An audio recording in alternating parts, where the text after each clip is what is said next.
Hello everyone, I'm Lucy Fanger, CEO of On Technology Partners, and I'm proud to be sponsoring our new program, Women STaRs. In each episode, we will spotlight an amazing woman and the struggles and triumphs that she has faced. Then we will reflect and share her insights. Our goal is to engage, entertain, and explore the women STaRs in our world today. I hope you enjoy. I want to thank all of you for listening today. My name is Shanti Harkness, and I'm the Media Manager for On Technology Partners, a woman-owned company addressing cybersecurity and risk. As a woman-owned business for 30 years, we wanted to share the stories of women and the struggles, triumphs, and reflections they face. This is why we started Women STaRs. Today, we'll be talking with Pat Britt. Pat, thank you so much for taking the time to speak with me today. You are more than welcome. So before we begin, just a little icebreaker question. Tell me something that others may not know about you, or something exciting or unique about you. Nothing unique, but I don't know if folks know, when I was in my early 20s, I started playing racquetball. Loved it, played it for many, many years. But in my early 20s, I actually was able to qualify for amateur women's status and play a couple of games in it. And that was exciting, actually. Now I probably can't move as quickly on the court, but it's still a phenomenal game. That sounds like fun. Absolutely. Thanks for sharing that. So tell folks a little bit about what you do, where you work, what it's like, how long you've been doing it. Okay, I work for Cleveland City Council. The overall umbrella is the City of Cleveland. Cleveland City Council is the legislative branch of government that comprises the full umbrella with the administration, the executive branch, and the judicial branch. And so in the legislative branch of government, there are 17 members of council. Each member of council has an executive assistant. And then there are the rest of us who are the staff of Cleveland City Council. We make sure that the wheels stay on the train. This is my 12th year now as the clerk of council. I spent 13 years as a member of council. In January of 2008, decided to take this challenge on. Our clerk had left, and I wanted the personal challenge to see if this was something that I could do. The clerk was played a very important role, and without a clerk there, it just seemed like staff would be rudderless. Now, they were not, because they're a talented staff, but you still have to have direction, leadership. And so in January 14th of 2008, I was sworn in by the council as the clerk of council. And it is a phenomenal job. Once you realize everything that goes wrong is your fault, then people have to then listen to whatever the resolution to the problem is. I like that. It sounds very, very intense, and I can relate to the struggle of not having that leadership or that direction in positions that I've held in the past, when such a role has been vacated and has been left vacant for a while, and the staff is just looking around like, okay, well, we know what we got to do, but we need direction. Like we need, like, which direction are we headed? What's the long-term, vision? And so having that leadership is so, so important. And just in the brief time that I've known you, I've been amazed at how expansive your role is and how much you're really responsible for. And it's kind of awe-inspiring.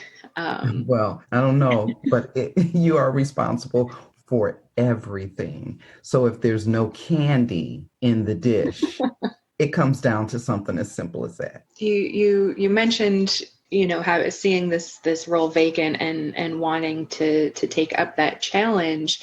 Is this something that these kind of roles, is that something that you always saw yourself doing? Is this what you wanted to do with your life, or your life's purpose? No, it wasn't. Politics wasn't even my life's purpose. I am a social worker by education and training. And so I identify myself as a social worker who happens to be in this arena or that arena. And when when the position of clerk was vacant, I was older, much older, wanted to take it on, thought about it for a few months, talked to two very close friends, a woman who is 50 plus. I always heard that it may be difficult to change positions in the workplace just because of age, and gender as well, but probably age. And this role seemed very challenging. It seemed to pull together everything that I believed in and learned about as a social worker. Just the dignity and worth of people, the ability to bring people together for a purpose greater than ourselves.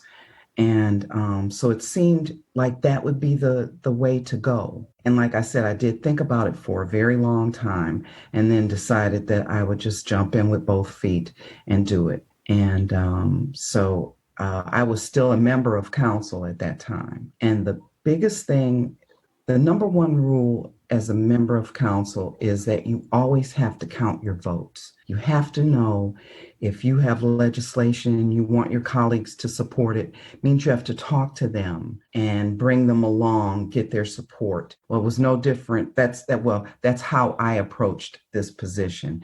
And so I met with my colleagues one by one, face to face, until I had 2/3 majority. At that time, there were 21 members of council. So I met with 14 members of council. I then called the council president and said, I would love to be the clerk of council. And he was ecstatic. And he said, all right, great, I'll get the votes for you. I said, Mr. President, I have my votes already. He said, how did you do this? I said, well, that's the job of a member of council. He said, how many votes do you have? I said, 14. He said, okay, I'll get the other 7 for you. I'm like, okay, that's great. And that's how it started. But it was very challenging, very nerve-wracking personally, as I questioned whether I could do this. And then after it was done, it was like, well, this is where I was supposed to be. That's wonderful. And great you had such support from your colleagues. And that definitely makes a difference in being able to take over another position successfully, having that support and encouragement. Yeah, that was quite challenging, because you had to talk about why you thought you could do this. And so. And clearly you can. You've been successful at it for many years. So before we get into struggles, let's take just a couple moments and focus on your biggest triumphs. If you could just share a little bit about what happened, why it was such a great triumph for you, personally or professionally. I am the glass half full person. So everything to me, whether it's a challenge or not, to me is a triumph.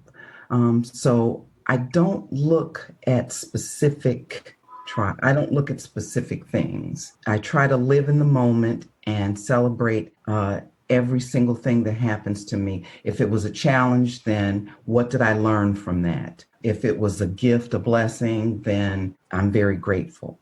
But I do have to say, my daughter is beyond the kind of person that I ever thought I could raise. She is a phenomenal young woman. She is a principal planner, transportation planner for the county's regional transportation planning association. It's Northeast Ohio Area-Wide Coordinating Agency, NOACA. I sent her to school for pharmacy because I was thinking, sometime in my later years, she could probably prescribe some nice pharmaceuticals that would make my life easy. But she said, no, that's not what she wants. She didn't say that until after she applied to pharmacy school and did not get in, and came back home, finished an undergrad in urban planning, and then got her master's in urban planning. And for about a year, she was hired by the city of Cleveland under Jane Campbell, I believe was the mayor. And it wasn't until the first community meeting I went to where she was part of the planning staff, and they were talking about specific development. And I was in awe of her knowledge. And I thought to myself, I guess she was right. She's not a pharmacist, she's a planner. It was so amazing. I was so proud of her. So I think she is my greatest triumph. She is the thing that I get the most joy from. Now, she's really funny, but she got that from me. So that sounds like an absolutely phenomenal triumph, and yeah. Good for her. And clearly did a wonderful job raising her. Thank you. So we know that, all triumphs don't come without struggles. So talk to us a little bit about what some of your biggest struggles have been in life. Again, this can be both personally and professionally, how you were able to get through them, how they affected you, what type of impact they had on your life and career, and what really made them so challenging for you. I think just the whole struggle of learning, of trying to decide what it is you want to do. And I don't think I don't recall ever saying one thing other than I believe I knew as a teenager, maybe even a preteen, that I would be a social worker. Now, I didn't know, I'm not sure I knew what it was called, but I knew that I wanted to work with people on whatever their issues were. I believe in humanity, and I believe in treating people humanely. Like I said, I'm not sure I knew that meant social worker until later, because at one point I thought, well, I'd like to be a lawyer. And then when I took a couple of law classes, I'm like, no, I want to know the law, but I certainly don't want to be in a courtroom practicing it. So that ended that. And then I think I really just picked up on my inner messages and started in social work. Well, started in sociology, and then from there went on to social work undergrad, and then graduate degree in social work. And that is truly who I am. I am a social worker in every single thing that I do. And so just trying to get to that point, putting a name on what it was. I didn't have any particular arena that I wanted to go into. And so I worked in many. I worked in adult mental health, which was phenomenal. I probably still miss it now. And I do get a chance to at least hone my skills in Cleveland City Council. So I stayed in mental health a few years, and then I went into research, did educational research for a few years. Then I went into teaching in the School of Social Work and advising students. And that was phenomenal. I did that for 18 years. I was in council 13, and all 13 years I was at CASE in the School of Social Work. And that was a great synergistic partnership, because students in the School of Social Work, I tried to get as many as possible into City Hall or City Council to do their field placements, because there is, and particularly in council, because there is a great need. To me, there's a great need for social workers in local government. But all of that, it was all a big discovery process. So, 2 steps forward, 5 steps back, just trying to figure out what really my message in life could be, what my mission in life could be, what would guide me. And so learning as much as possible in so many different arenas is just challenging. It's a great challenge. Learning about politics. I didn't know about politics when I first got in office, and I probably didn't approach it from a policy standpoint. The things that you do downtown in committees is far more, to me, if you're a lawyer, I think you can understand it better. But I think my wheelhouse was out in the community with people. And so trying to listen to what their needs were, that was where I found myself as a council person. I won't say a legislator, because I probably didn't sponsor a whole bunch of legislation, but that just wasn't my strength. And so realizing where your strengths are can be eye-opening, can be sad, it could be just a number of emotions. But at some point, you have to accept where your real gifts are and where they are not. Mm-hmm. Absolutely. And I like how you mentioned, really being out there and listening to the people and out there in the community. And I think that's so important for any person in a political position, is you're serving the public. Mm-hmm. You need to be in the public. Right. But then, but your role and I think this is probably the case in any legislative position, but I know it is in local government. You have to balance at least two roles. One as a legislator, one that calls for you to create new laws or amend existing laws. But the other one is the ombudsman to the community. You are the conduit between what goes on politically and what happens in the community. And both roles are important, but I found out I was really only strong in one. At least you were able to identify that and obviously made it work, because you were in council for so many years as a councilwoman. So it's very good. Did you have any tips or tricks that you've used throughout the years to help you get through those challenging times, or where you were maybe struggling in a position or with circumstances? Honestly, I do. I really just believe that I always went back to my social work core, believing in the dignity and worth of people. Doesn't matter whether they agree with me. And I mean, I can remember having many arguments. I think this way, you think this way, but in the end, if I'm representing you, then I have to take your issues to that to the next step, to make sure that those issues are then communicated. I can't always do something about them. You can't always help. When you do, you're going to help some people, but not everybody. So everyone didn't like me, but I realized that they had as much right to exist as I did, whether they agreed with me or not. And I'm not sure I would have thought that younger.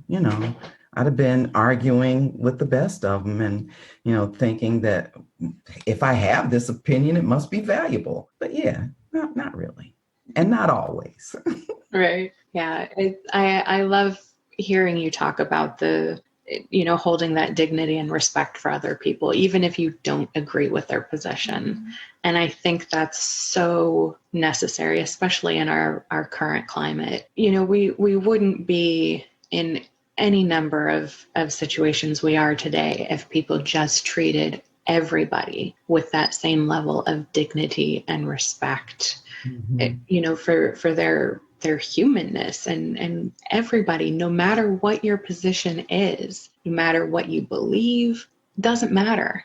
Right. Everybody deserves to be treated with dignity and respect. I believe that to my core, and I just wish more people held that understanding. This world would be such a beautiful place. Yeah. It would certainly be different. That calls for us to be tolerant of other opinions when sometimes we don't want to be. But in the end, if everybody, and I always have to think that if everybody thought like me, God help us, because you need a variety of opinions, you need diversity of thought, behaviors. This world can't be valuable unless we have all that. That's just what I believe. That tolerance, and I love it when people engage in dialogue and ask questions of each other, because that's how we learn, that's how we grow. There's plenty of things that I didn't have any clue about, but I started a dialogue with the other person, and you learn so much. So we fear things that we don't know about, and fear is no way to live. Right. at all, and it contracts your thinking and makes you irrational and react instead of respond to situations. And when we do that, good things don't come from that. Yeah. And we're going to do that. That's what I know and live. We're going to do that. Figuring how to get back to balance is what matters as well.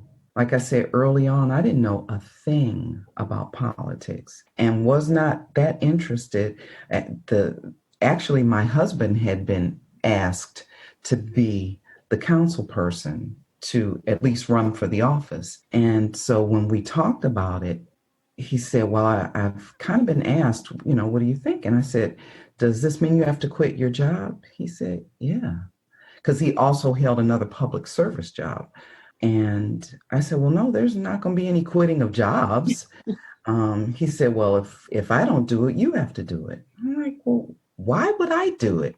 And then we talked about some of these same things. And after about a year, I think it took about a year for he and the person who was in office to convince me to do it. It was quite eye-opening, and it pushed and challenged every single thing that I had learned in social work. And so it was a good butt-kicking experience that I am grateful for, because it opened up all kinds of thinking and expression and communicating and connecting with people that I may not have ever done.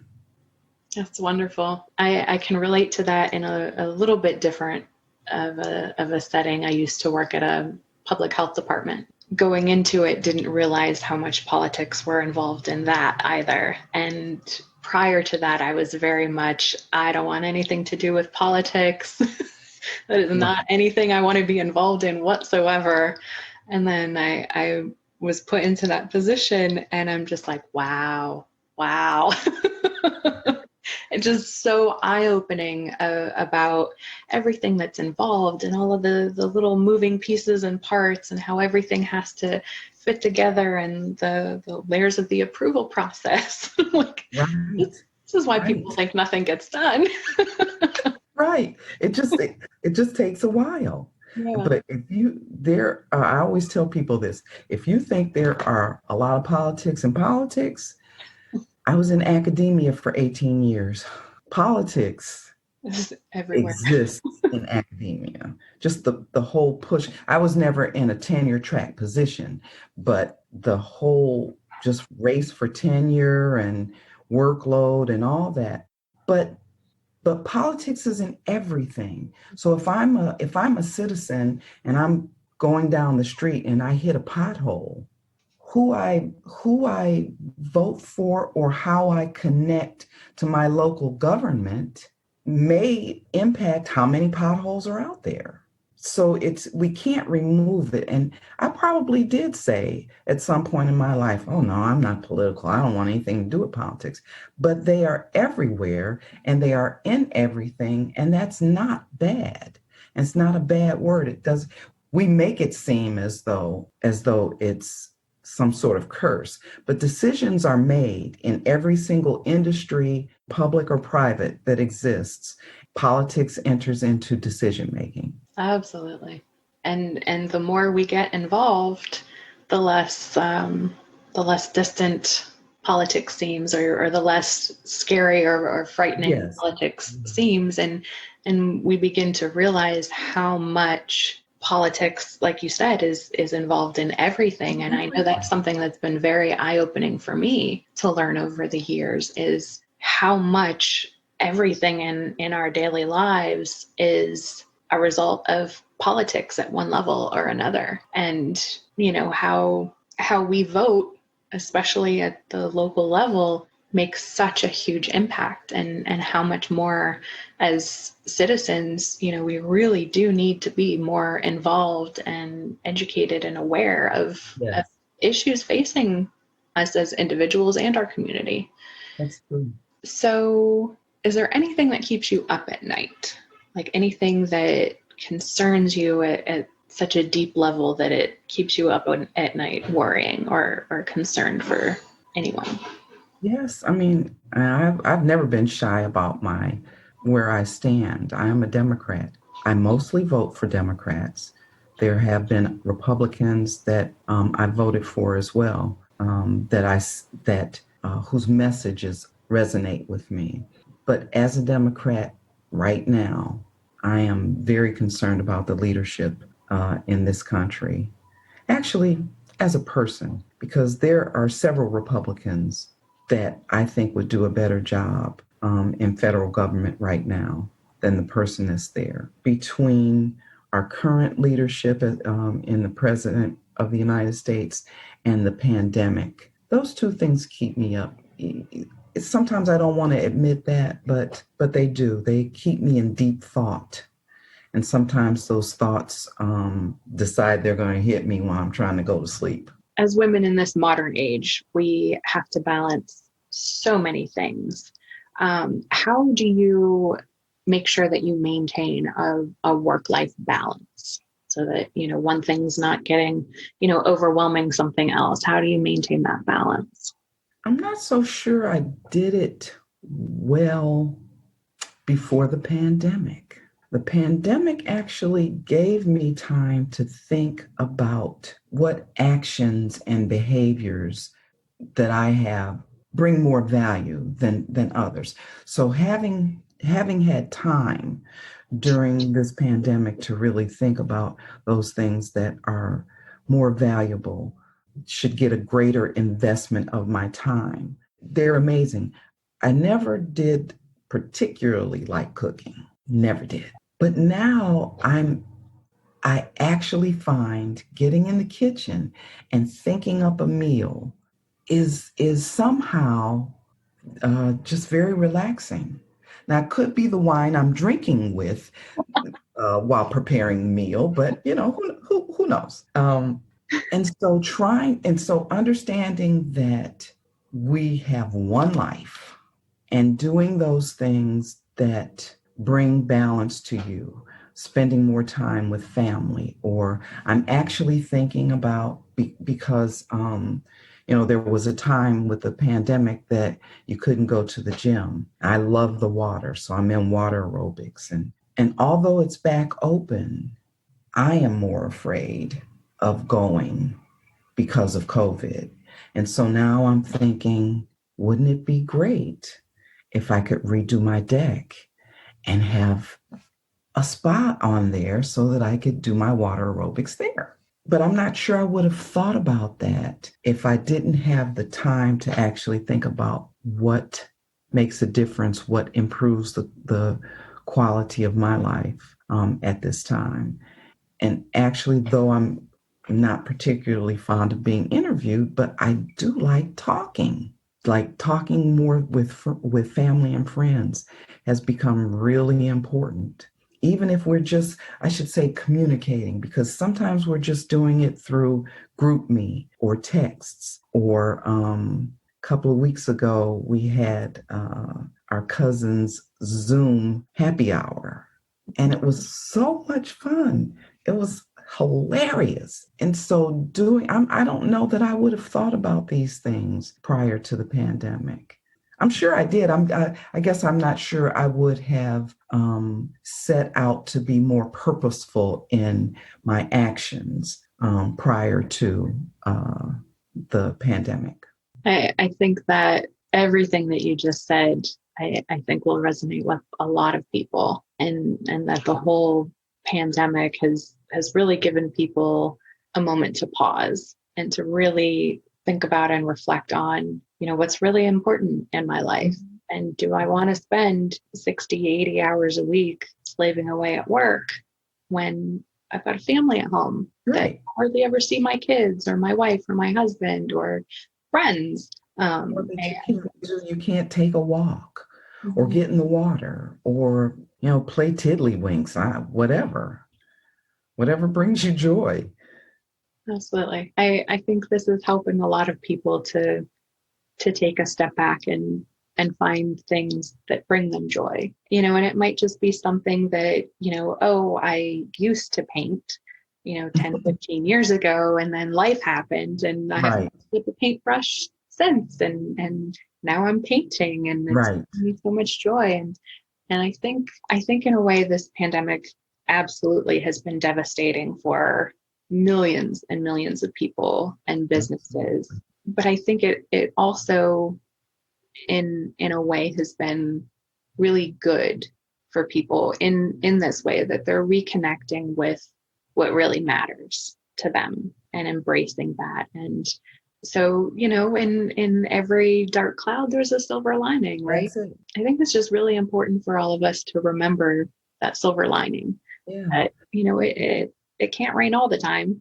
Sooner or later, there's going to be a rainbow. None of us is trying to go out and get the coronavirus. I, like many people, have lost friends because of COVID-19.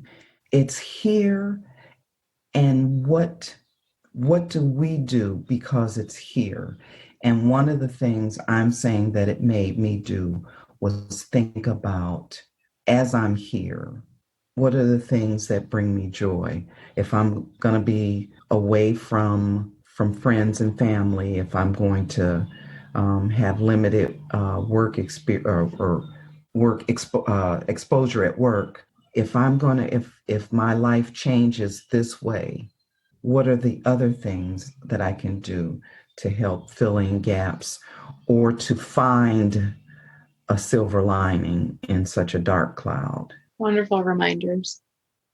So to kind of go along with this theme, as women, we juggle so many different things. We've got career, family, household responsibilities, sometimes illnesses, caregiving. Mm-hmm. What do you think are some things that employers can do to, I guess, help make women's lives easier with balancing all of those different aspects of life?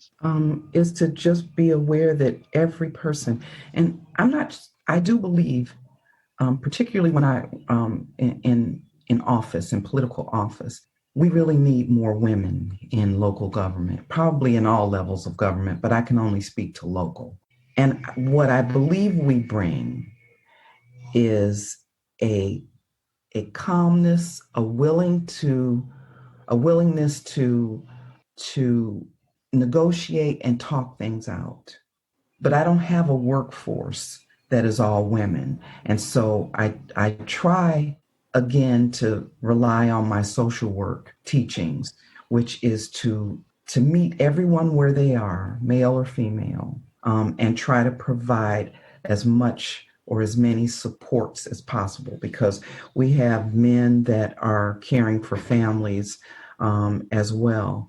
And so really trying to connect to what's human in the workforce that I work with, that I direct, to me is what's most important. I do believe that, again, that women bring a certain calmness and a willingness to negotiate and are probably overall less represented in the workforce, except for certain industries, like social work is very female headed. But I try not to distinguish between men and women's differences in the workforce, because they all need support. They all have things that they're juggling. They have sick children. They have illnesses themselves. They have some days where they just would rather be somewhere other than work. I can relate to that and try to give them a lifeline so that you don't feel like coming. That's okay. Because I'm fortunate in that the people that I work with are very dedicated to their jobs and they're very good at what they do. I often think of myself as a conductor of an orchestra conductor. So I don't know all of their jobs. I don't know all of research, legal, legislative, communications, IT. Those are not all strengths in my wheelhouse. But a conductor, I can read music, and my job is to make sure that all of the musicians have everything they need and that the work we do is harmonious. We're not working against each other, but in the grand scheme of things, we are making beautiful music together. And that's how I look at myself in this position. I love that analogy. Love it. And I think more industries and businesses would do well to adopt that kind of mentality and that level of support for your staff. I've been in positions in the past where you have no support and staff are essentially pitted against each other, and it is a terrible, terrible working environment. And it's very deflating and just brings you down so much. But when you have that level of support and leadership, it does, like, it makes you more dedicated to the work that you're doing. It makes you more willing to go that extra mile and, just to work harder and be even more committed to the overall success rather than focusing on my individual success. Right. And having that broader vision of, well, if the entire organization succeeds, like, that's so much better. So stepping back for a second, do you think that a person has to overcome serious setbacks or challenges to be truly successful, whether that's personally or professionally? I don't know if they have to, but I'm sure they have. I mean, I don't know of anyone's life that has ever just been totally unchallenging and everything that they need and want is at their fingertips. I don't know if they have to, but I'm sure every single person has. And it's what they decide that experience has taught them. So if that experience has taught them that life is unpredictable and something else is going to happen, but while you're waiting on that, you can do a few other things, maybe to mitigate the impact if down the line somewhere, or maybe it just means you get out every day and make sure you feel the sun or call somebody or go to the local pub and imbibe and, whatever it is. I think it's up to each of us to decide what there is to learn from each experience. As a woman, how do you define success, and how did you know that you would become successful? I'm not sure I am, but I know that I love what I do. And even if I weren't doing this, I told you I'm the glass half full person. I'm going to find something that I can resonate to in whatever it is I do. I was going to say, if people don't run and scream when they see me and hide, then I think that's success. And I'm sure some have some at some point, but I really think it's finding a way to exist and allow others to exist. Who's going somewhere because I'm here? Nobody. I mean, it's not my world. I'm just a part of it. Again, I'm not sure I would have, probably at 15 or 25 or 35. I'm not sure I thought this, but I do now. And it's the way I lead my life. Wonderful. Thank you. So what would you say is the best advice that you've ever received? Oh, I love this. So when I was in graduate school, I had a good friend, Denise Ravel. And Denise had this wonderful grandmother who had all these fabulous sayings. But my two favorite ones were, a lazy man will kill himself, and don't say so much, won't have so much to take back.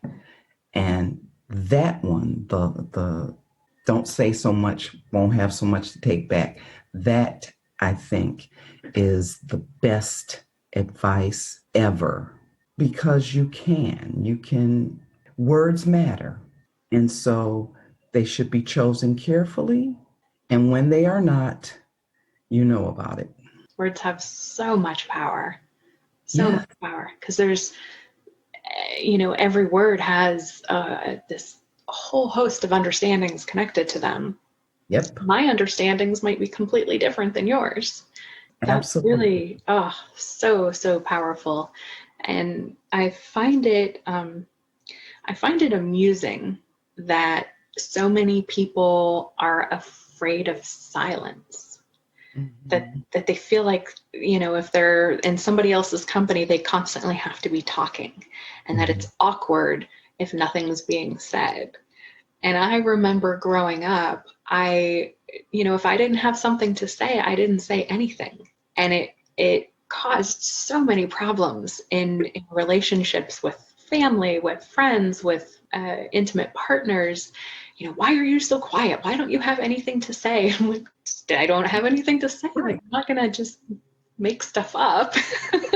Like, if I have something to say, I'll say it. But until then, just, and I try my best that, whatever I do say, I'm careful with the words that I choose, because, I don't want somebody else to feel bad over something that I've said or something that they've misperceived from what I've said.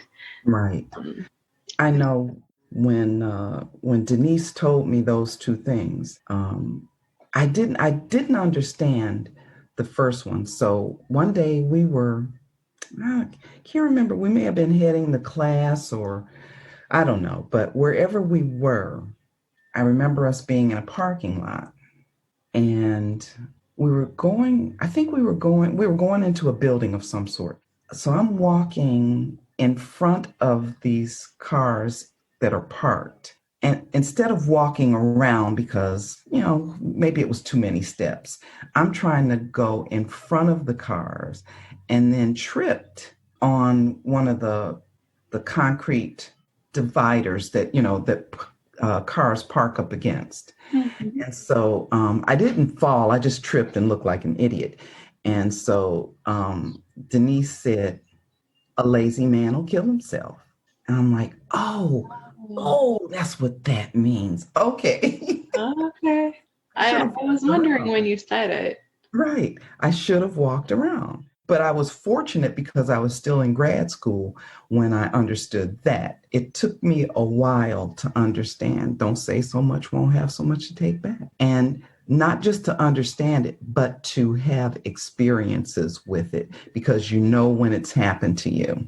I think that direct experience of things is crucial, because you can have all kinds of intellectual knowledge about something, but until you actually have that direct experience, it's essentially meaningless. Right. Can't argue with direct experience. Right. Great. Another fun little question, I guess. Do you have any, say, naughty little habits or indulgences that you shouldn't indulge, but you do anyway? Yes. And I guess if I say them, then everybody else will know. But my sneaky little indulgence is to, when I can, to watch Judge Judy and Judge Millian. I like those two women, and I watch them on the bench. I am enamored of their grace and their, what's the other word I'm looking for? Because it's not always grace. Sometimes it's righteous indignation, but I am just mesmerized by them. So you're back in the courtroom after all. So I'm back in the courtroom after all, right? Exactly. Yeah. Oh, it's that circle of life. That's great. Exactly. I never thought of that. So we're nearing the end of our discussion. Our I know I said I wasn't going to call it an interview, but we're nearing the end. It's almost over. Just take a moment and reflect on something that you wish you would have known sooner in life, and then share that. I always say I'm a social worker, so I don't do math. I probably wish I would have known more about finance, and I won't say managing finances, because I did learn that. I didn't start learning that, though, till I was like 40 or beyond. And I didn't really have a respect for it younger. I was a reader. And I didn't read any math books. And so I wish I would have had a better understanding of finance and how that impacts people, how it impacts systems. Now I understand municipal financing very well. Part of it was being on the finance committee when I was on council. That helped a lot. But I think having that knowledge earlier would have helped me have more of an appreciation of how systems impact people's individual lives, and those systems particularly because they count on money and funding to work, to operate. I wish I would have had a better understanding of that. It was just easier to dismiss it by saying, well, I'm not good at it, so I don't like it. I don't want to learn it. That served me for a while. Thank you for sharing that. So do you have any pearls of wisdom or any advice that you would give to a young woman beginning their career? Yes, I would say I would say what Denise's grandmother said, don't say so much, won't have so much to take back. But I would also say, don't be afraid to ask anything. You just have to understand words matter. So decide how you're going to ask it, but don't be afraid to ask anything. And don't be afraid to show where your interests are. There's absolutely no downside in showing where your interests are. If your company or your employer can't appreciate that, then you look for another one. Wonderful, wonderful words of advice. And it's great when you do have an employer that is appreciative of what your interests are. I know that I have had positions before where they couldn't care less, but I've also had positions where, you're told, okay, this is essentially your job duties, but tell me what your interests are. And if we can fit that in and, or assign certain projects to you that you really enjoy doing, let us know. And Yes. We'll do that as much as we can. And it's so rewarding. Yep. So that's excellent advice, Pat. Thank you. You're more than welcome. So, Pat, it has been an absolute privilege speaking with you today. Thank you so, so much for taking this time. Thank you. Thank you for making it comfortable for me. It really was a conversation, and some things I hadn't thought of in years. So thank you, Shanti, for making it a very pleasant experience. So that's all for this episode of Women STaRs. If you'd like to nominate a businesswoman to be interviewed for Women STaRs, please email their contact information and your reason for nominating them to stars@ontechnologypartners.com. My name is Shanti Harkness. Until next time, Have a great day. Thank you for joining us on today's journey. Remember, you are all women stars. If you wish to learn more about our Women Stars program or want to be a guest on our show, contact us at stars@ontechpartners.com. And thank you to On Technology Partners for helping me make this program a reality. Remember, we at On Technology Partners want to help you protect your team from hackers. To learn more about our cybersecurity services, go to ontechnologypartners.com.